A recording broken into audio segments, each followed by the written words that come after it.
एक मंदिर में थे, मैं करीबन 40-45 साल पहले की बात। मैं विहार कर रहा था, एक लड़का मुझे मिलने के लिए आया और आपने मुझे गिरीश भाई 25,000 रुपया 40 साल के पहले बता दिया। गुरुदेव आप बोलो, आपको मैं दे के जा रहा हूँ, जहाँ भी उचित लगे वहाँ 25,000 का खर्च करा दे।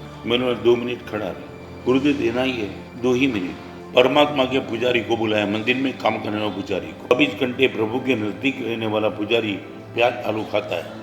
तब पुजारी को मैंने पूछा कि तू प्याज आलू छोड़ दे तो क्या हो? गुरुदेव डिफरेंस का 400 रुपया मुझे मिल जाए। समझे ना क्या डिफरेंस माने?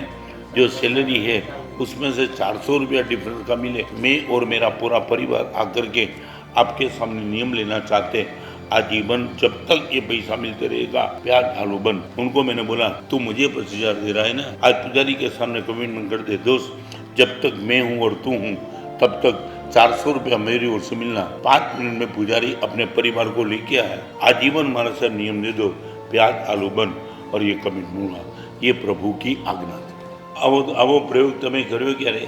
हितेश कभी ऐसा प्रयोग किया नहीं? बोलो, तुम बोलो। मैं आपको पूछना चाहता हूँ, विजन नहीं है कि तुम्हें रसी नहीं है? તમારી શ્રેષ્ઠ પૂજા તો તમારી આજ્ઞાનું પાલન છે। આ વિતરાગ સ્તોત્રમાં હેમચંદ્રાચાર્ય લખે છે, ભગવાનની શ્રેષ્ઠ પૂજા, ભગવાનની આજ્ઞાનું પાલન એ પરમાત્માની શ્રેષ્ઠ પૂજા એ અમે કરીએ છીએ। ક્યાં નથી કુમાર?